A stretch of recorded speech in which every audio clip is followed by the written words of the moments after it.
In the fall of 2025, an Argentine man sat in an American college football stadium and walked out with the thought that has now become the most important sentence in U.S. soccer history.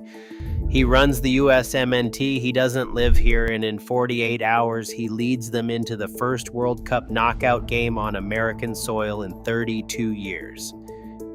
His name is Mauricio Pochettino.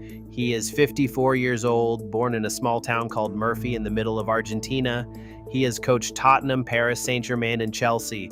He keeps homes in London and Barcelona, and exactly zero in the country he is about to lead through the biggest American soccer moment in a generation.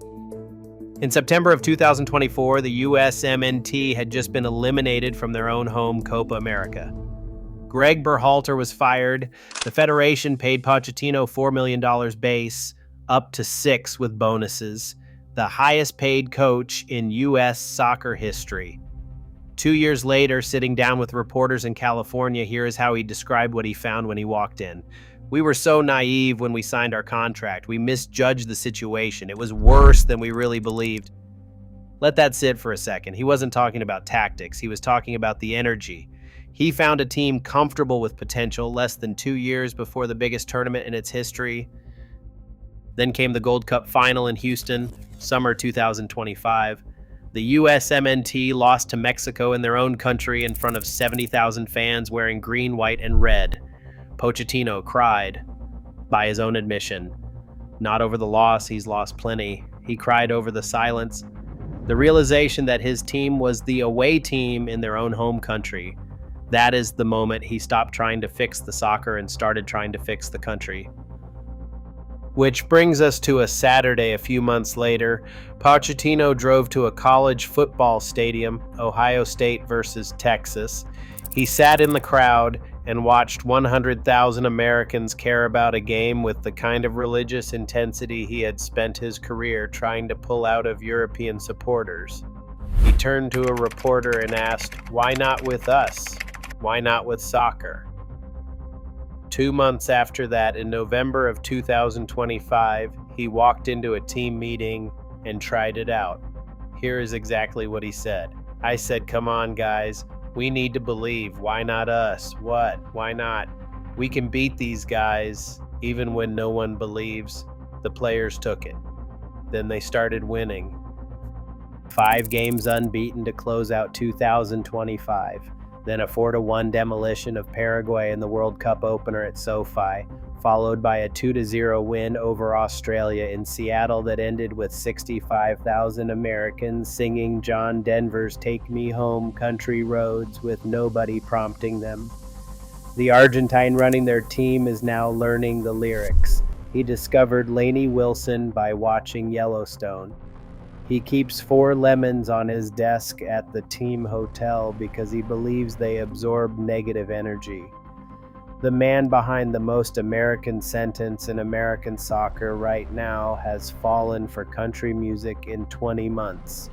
If you're still with me, hit that like button, subscribe to the channel, and tap the bell. It helps more people find videos like this one. Now back to it, because the next part is what the European clubs do not want you thinking about. Pochettino's contract expires after this World Cup. U.S. Soccer has formally offered him an extension through 2030. Per The Athletic's Adam Crafton, the offer landed on his desk before the tournament even started. AC Milan called in May. Real Madrid has been linked. His Chelsea salary was reportedly multiples of what U.S. Soccer is paying him. And here is the stat nobody is using. The last 4 USMNT coaches given a second cycle, Berhalter, Arena, Klinsmann, Bradley, every one of them failed. 4 out of 4. Pochettino would be the 5th name on a headstone with a pattern. So why would he stay? Here's the closest he has come to answering. It's difficult to describe or know your future, but when you are here, it's difficult now to see yourself living in another place. For sure, we will miss it if one day we don't stay here in this country.